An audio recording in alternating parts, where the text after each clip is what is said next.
So glad to be back with the sangha. I've spoken with the sangha probably 5 or 6 times over the years, and I spend a fair amount of time in Palm Springs. At least twice a year I'm in Palm Springs, so feel a connection to your group and to the city, and actually booked a full month in Palm Springs in May of 24. So today I want to speak about happiness. I think maybe 4 or 5 years ago I spoke about happiness as well. So back to the happiness theme.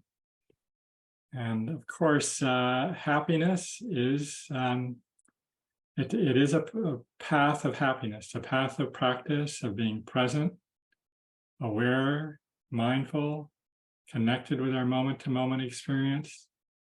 It is a path of practice that leads to more happiness and ultimately to an unshakable kind of happiness.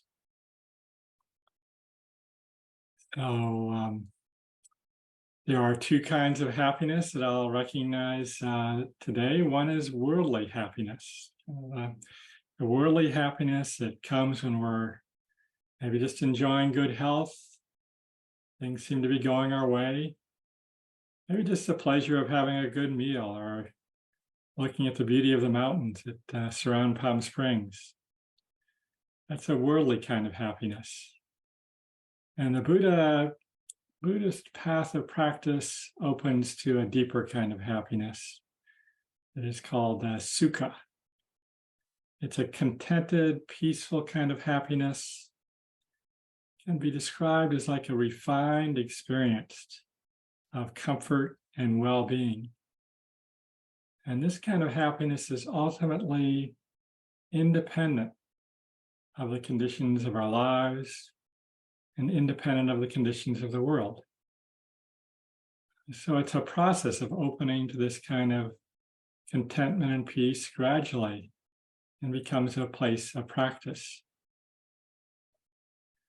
So ultimately, sukha, this calm, peaceful, contented quality, we can experience this even when we may be ill, even when our finances may not be going right, even when we have difficulties in relationships. This is the promise of the path of practice, to open to a deeper kind of peace and contentment that comes as we stay with the practice. And as we begin to see clearly what leads in the direction of peace and what leads towards suffering. So of course, today I'll speak primarily about the second kind of happiness, which is sukha. So I can recognize, I feel on my smile on my face just talking about sukha. So this amazing thing that the instructions that I was offering in the sitting, drawn from the teachings of the Buddha, who lived 2,600 years ago, and that his teachings are still alive in this time. Like here we are online, practicing with the very instructions offered by the Buddha. And as a teacher, I like to think that I'm really just simply sharing the teachings of the Buddha, carrying forth the Dharma, carrying forth his teachings. And it's kind of an amazing thing that the Buddha in his time was known as the happy one. He'd fully realized the truth, excuse me, of the way things are. And yet he, as a Buddha, could see the suffering of the entire world, past, present, future, the suffering of the time that we're in. And he could hold that all with a vast heart of compassion. And yet he was known as a happy one, because he had transcended all worldly conditions, no more clinging or craving to any moment needing to be different than it was, to realize an unshakable kind of peace. Fully understood the cause of suffering. I understand the truth of the way things are. And of course, it didn't mean that Buddha didn't act. Buddha acted. He was very much engaged to promote harmony in societies to prevent wars, prevent violence. It wasn't a peace of indifference. It was a peace of compassion and caring, and using the strength of his voice to try and promote peace in the world that he lived in. So the Buddha taught a middle path, a middle way. He didn't deny the happiness of worldly conditions, but he taught that an even greater happiness is possible. He acknowledged there is a happiness that comes with being with friends, enjoying a good meal, being in nature. And he didn't say to deny that. Appreciate it, but recognize, and in effect, those moments of enjoying beauty, time with loved ones are ephemeral, ultimately impermanent. Everything we know and love in the world will pass away, but if we recognize the impermanence of every aspect of our world, we can actually enjoy those worldly pleasures, worldly happiness, even more when we're not trying to hang on to them and make them permanent. And of course, that is the kind of the lurking danger in the worldly kind of happiness, that we tend to want to hang on to what is pleasant, attach our happiness to things staying that way. So maybe we have periods where we enjoy good health and we think, this is good. Last 3 or 4 weeks, I'd really upped my exercise levels. I was feeling great. Been a long time since I had back problems. And then, whoa, 4 or 5 days ago, there goes the back. I can feel the discomfort in the body now. So, when I recognize this is the nature of the body, it's subject to aging, I will experience illness. I will experience pains in the body. And I begin to recognize that I can meet the discomfort, meet the pain that's experienced with compassion, rather than kind of a self-judgment, I shouldn't have done that kind of exercise, or meeting it with a question of why me now. I can begin to meet it with compassion. Even simple pleasures, like we're enjoying a time with friends. I was visiting with friends up in Healdsburg last week. Some of the friends I've known for 40 years, some only 20, but all long period of time.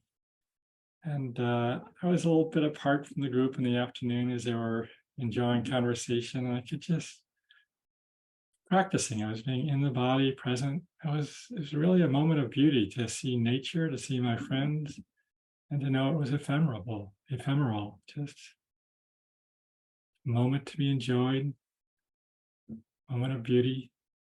But no, it's ultimately not going to last, going to pass away.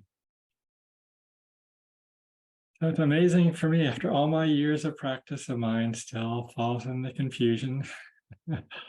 Shouldn't be surprised by it, but 6 or 8 months ago, I got COVID, and kind of the mind was assuming, okay, I'm doing it really right, I'm being careful, I'm not going to get COVID, and then there it is. And initially, there was reactivity, like this is a really inconvenient time, and this is, I didn't think it would be this bad, having gotten the vaccinations, and this self-judgment thoughts that weren't really helpful. But with the practice, I could return and connect in the body and let go and see that there was clinging, there was holding on. There was an unnecessary level of mental suffering in that clinging that was in effect unnecessary. And instead, I could begin to meet my experience with kindness and compassion, beginning to offer metta to myself. So that's part of the practice. We see how the mind can fall into confusion. We know what leads to happiness, the letting go, the acceptance of things as they are, the acceptance of the present moment experience, opening to kindness and compassion, opening to the possibility of peace, even when we're sick, maybe even when we're very sick. Dharma Shodron said, if you are invested in security and certainty, you are on the wrong planet. I think that nails it. If you are invested in security and certainty, you are on the wrong planet. It's not to be found. Not to be found. Ultimately, everything we know and love will indeed pass away, and everything is constantly changing. And even when we think things are going our way, we ultimately really know it's not going to last. So it's a relief. It's a relief when we can open to acknowledge that, and we open to the greater kind of peace and contentment that's possible when we recognize that present moment is just as it is. And again, it doesn't mean that we don't take action. Just as the Buddha took action to take care of himself, taking care of his own body, taking care of others, but he didn't fall into confusion of needing the present moment to be different than it is. The present moment can't be different. It's just as it is. We make peace with the present moment by making, in effect, we make peace with the world by accepting this present moment is just as it is. The Buddha taught these four noble truths that are to be realized and understood directly, and they can seem so far away on the path of practice, like something in the distant future. But they're actually to be known right now. And I think so often practitioners know and recognize these noble truths, but don't recognize that they are the noble truths, don't understand that the realizations fit right there with the Buddha's teachings. The first noble truth that of dukkha, that things are unreliable. Old age, sickness, and death, we're inevitably going to get things in our life that we don't like. We're going to have periods where maybe our finances are difficult, our relationships are challenging, or have really bad times in the politics of our country. There is dukkha. And ultimately, we're not the stage directors of our lives to make anything a particular way. Just as we don't control the sounds that are being known, the sensations that are being known, we don't control everything that's arising in our experience. So there's this inherent unreliability. And the second noble truth that if we cling, if we hold on or push away, another way to say it is if we attach our happiness to our preferences, to the way things we'd like, to the way things we'd like them to be like, ultimately, we will suffer. This is the second noble truth. The cause of mental suffering, mental distress, is a clinging and craving, wanting, needing things to be different. And in any moment when we let go to accept things just as they are, maybe in a meditation, when we're experiencing some slight bit of discomfort in our back or our knee, we feel it, we recognize it, there's some level of compassion, and then there's acceptance. The way it is, it's like this now. We open to the possibility of peace in that moment. In any moment where there's not clinging, not pushing away, not reaching out to the future, not reaching out to the past, but just present, here and now, where things just as they are, peace is possible. This is the third noble truth. So it's not far away at all. Any moment when we see that we're clinging, maybe we just feel a little bit of anxiety or restlessness in a meditation. We recognize it, it drops away, there's a level of peace. Ultimately, an unshakable peace can come forward on the path of practice where there's no more falling into confusion whatsoever. This is a possibility of practice. And this possibility exists for every being, the Buddha said. Every being has a potentiality of complete awakening, where there's an unshakable peace that isn't disturbed by anything whatsoever. And the fourth noble truth, of course, is the path of practice that we're on. Practice of being mindful, present, aware, meeting our experience with kindness, bringing forth compassion, cultivating equanimity. I remember in my own practice that the reactivity was so strong in my life. I had a lot of physical discomfort coming into practice 22 years ago, a lot of physical pain. And I felt coming into practice, I've got to get rid of this physical pain to be happy. There's no chance of happiness in my life if I can't get rid of it. Maybe this Buddhist practice, maybe there's something there that'll help me to get rid of it.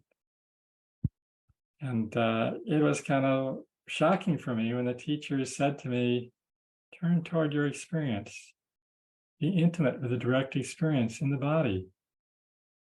And knowing when to back off if it's too much, but being with the sensations, what it's like. And I found that actually it wasn't a solid mass of pain. It was throbbing, it was heat. Oh, it was unpleasant. Oh, now it was neutral. I could see the changing nature of the sensations I was experiencing, not as solid as I thought. And then there were emotions that were being felt, seemingly emotions felt in the body. And gradually beginning to meet the experience with a genuine level of kindness and care.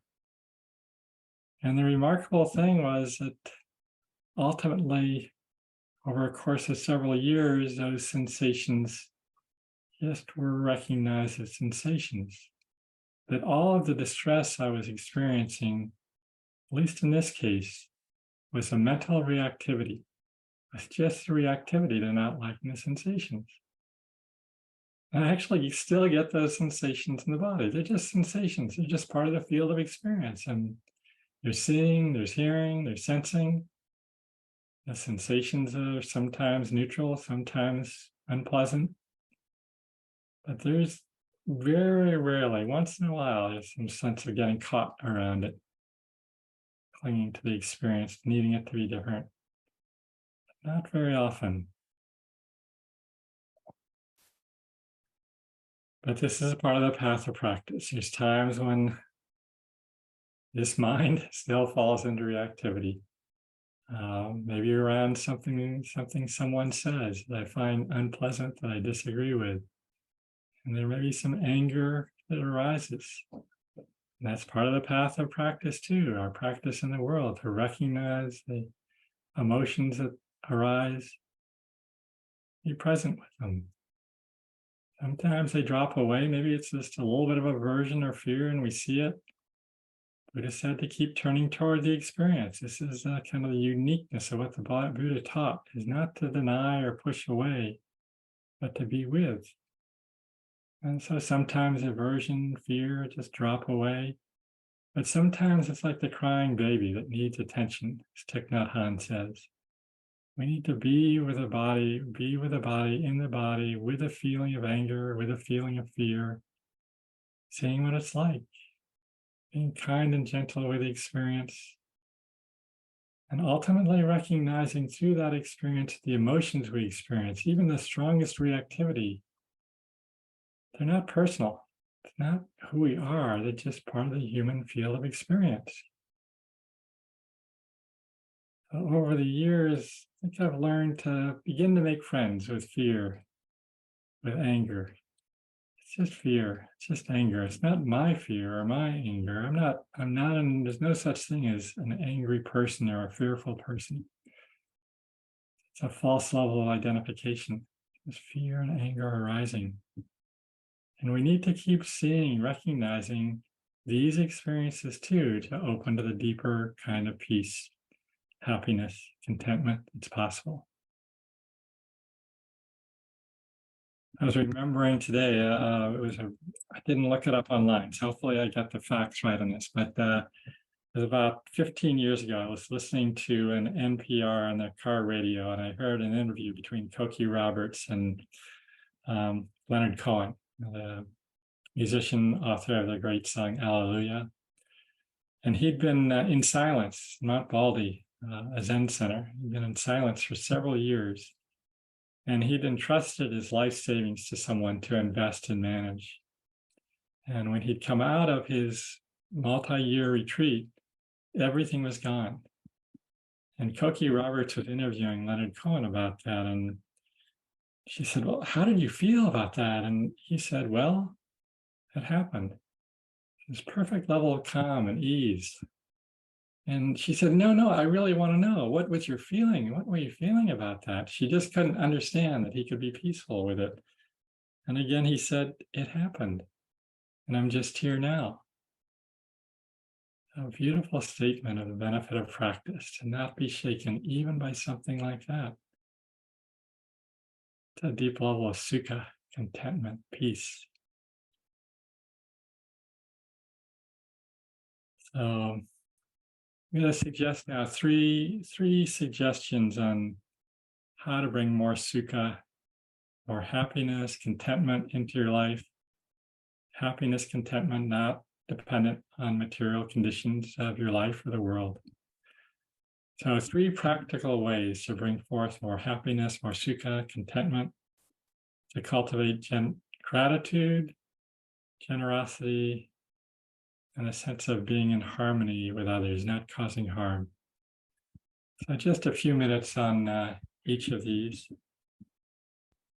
So gratitude. Gratitude is such a beautiful thing to bring into our lives. That's why I started with gratitude and the guided meditation. We rarely reflect. I do this occasionally, not enough probably, to reflect on the miracle of the food. Very rarely in my life have I really been genuinely hungry, unable to get food.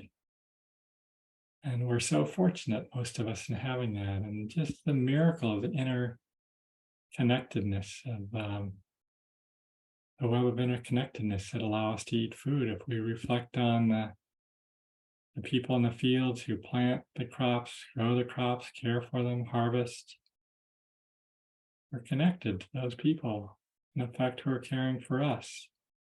The truck drivers, people in the grocery store, people who may have done the food preparation.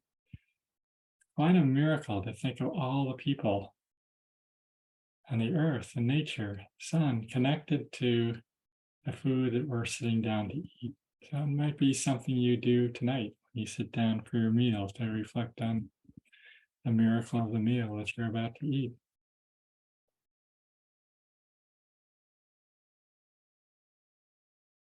Even though there are tremendous problems in our world, great threats to our precious earth and the environment, we can still take time to be grateful. The Buddha said there's a joy that comes forward when we open our hearts to gratitude. Brother Steindl Rast, kind of a gratitude expert, says, in daily life, we must see that it is not happiness that makes us grateful, but gratefulness that makes us happy. Let me repeat that. In daily life, we must see that it is not happiness that makes us grateful, but gratefulness that makes us happy. And then he goes on to say, every moment is a gift. Every moment is a gift. The Buddha said it's this amazing miracle. The chances of being born into a human body are very, very slim. So we can be grateful for having been born into this human body. And sometimes we just have to take a step back. Great wisdom from my partner, Bernard. A few months ago, he bought a new steamers to cook tamales, and thought I found this perfect steamer. And the tamales didn't turn out perfectly as he expected. And he was kind of caught in it. Like, it didn't work. I wonder what I did wrong. And after a couple of days of that, he said, if that's the biggest thing that I have to worry about in my life, I've got a lot to be grateful for. Just put it all in perspective. So sometimes when we're caught in needing something to be just different, take a moment just to reflect on what you're grateful for, what you can be grateful for.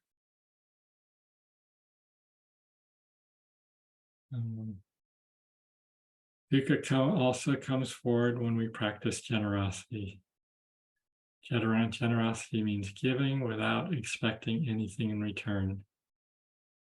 And there's so much happiness that comes forward when we practice generosity. And I started a practice I learned about 12, 14 years ago, I learned from one of my teachers, Joseph Goldstein, that to really pay attention to the impulse. There's an impulse I feel like in my heart, my chest, like actually a pulsing almost to give. It's just like almost like the heart is speaking. I want to give, and it doesn't actually come from a thinking process. And then have an underlying intention, kind of a resolve, adhitthana, resolve to act on that impulse.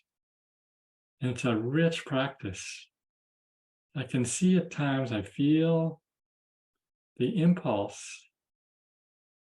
A few years ago, I felt an impulse to honor a teacher I've been very close to and really offering dana to this teacher who'd been so generous with their time and supporting me.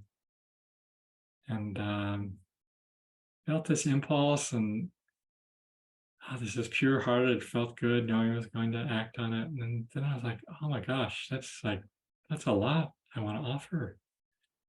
And could feel it pulling away, could feel the force of greed, like I want to hang on to what I have, that's too much. And that became a point of practice. And then returning to the original impulse, I have this resolve to stay with the intention to always act on generosity. So I return to that again and again, and I've never ended up regretting acting on the impulse. And it is worth reflection. It isn't that impulse to offer to that senior teacher. I stayed with it. I let it sit for 2 or 3 months. I talked to another teacher about how should I make this offering? What's the right form? And I really gave a lot of thought to it. So it doesn't necessarily mean acting in the moment. It might mean acting in the moment. Like if you feel the impulse to hold the door open for someone or help someone who looks lost walk down the street, that's the impulse to act on. And it's a way of really seeing what blocks the heart and mind. When we feel the impulse, then we feel the pulling away, kind of the retreating from it. My favorite story I like to tell is of my mother-in-law, who's so generous. She started a program in the Central Valley of offering food to homeless people, mostly undocumented immigrants. She's only Spanish speaking, and mostly only Spanish speakers who started coming to her house for meals, homeless. And she offered a meal, a big noontime meal once or twice a week. And it grew. And then she asked my partner and I to build an arbor to provide shade for 20, 25 people who were showing up. And I thought, of course, I'll do this. I want to be a part of this great generosity. And then I could feel the pulling back when we found out what it was going to cost. And I'm so happy that we acted on that. And it brings me happiness to see that and to see how kind of the spirit of that pure heart of generosity has grown to now they're feeding 90, 100 people 2 or 3 times a week, I think. And even the town sheriff, the mayor, they all come and help cook the food and deliver the food now to people who are not able to come to my mother-in-law's yard to receive the offering. Such a pure-hearted act of generosity.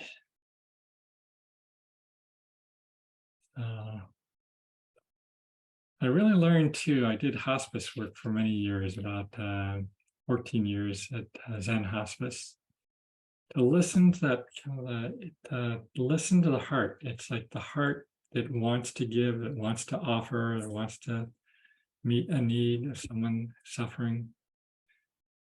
And learning to kind of trust the heart over the thinking process.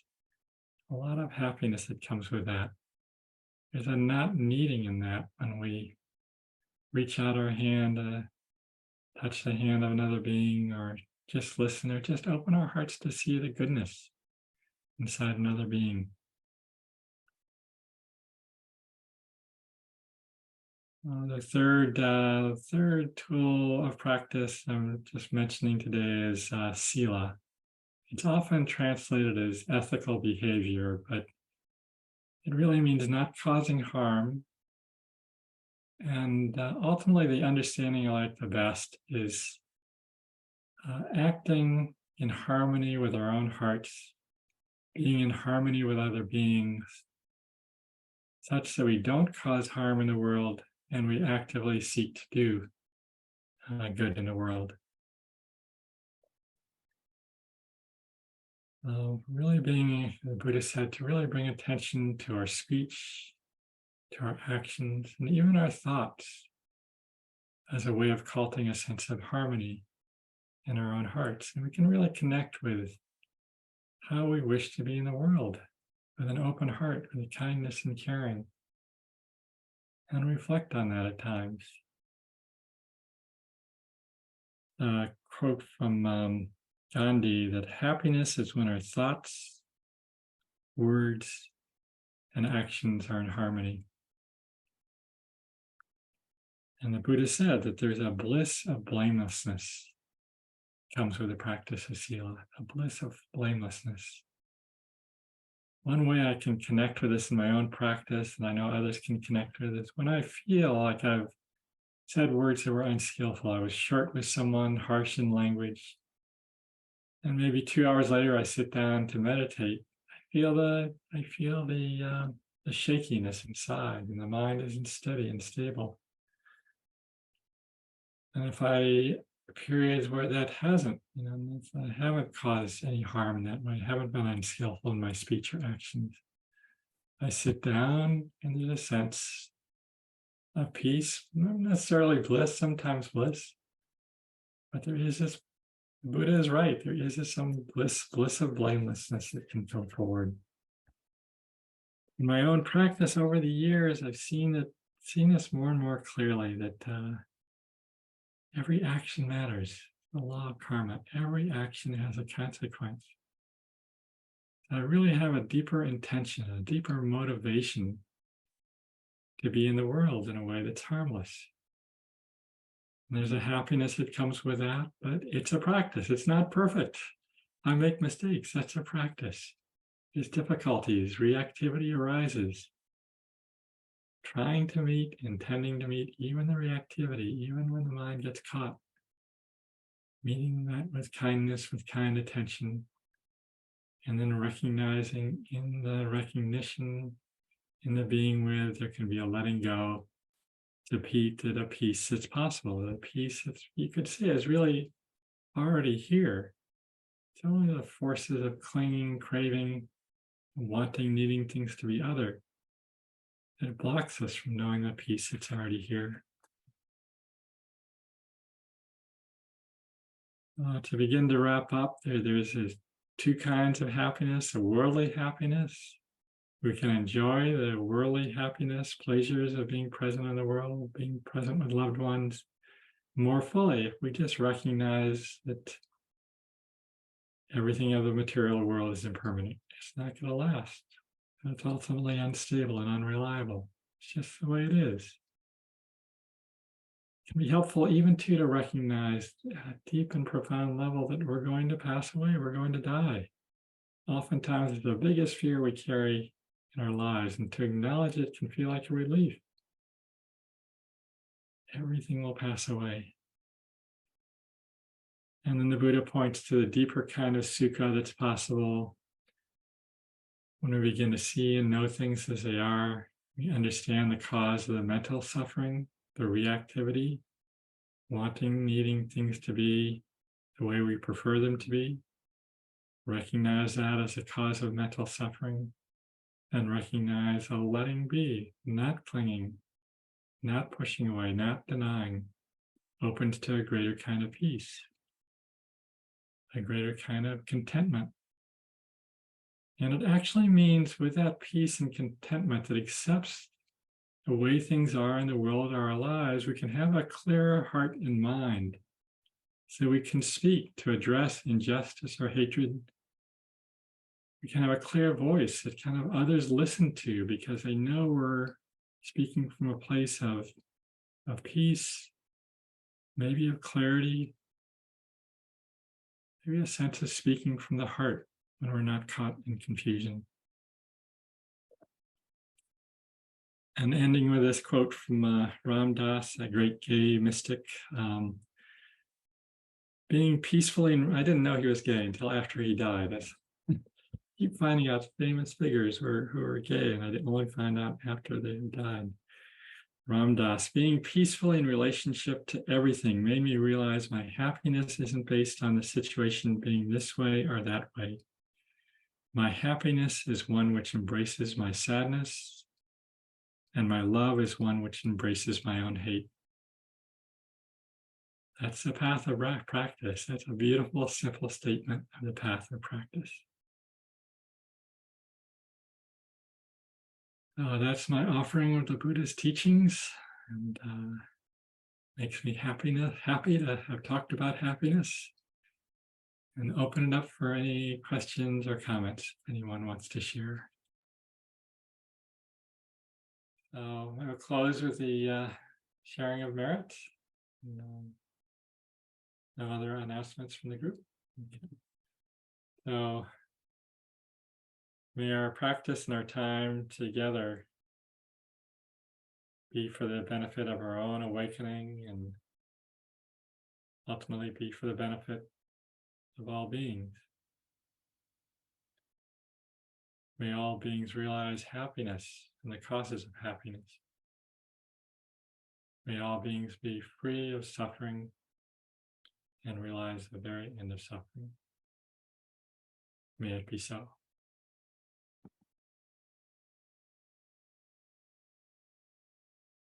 Thank you all. Thank you for your attention and kindness.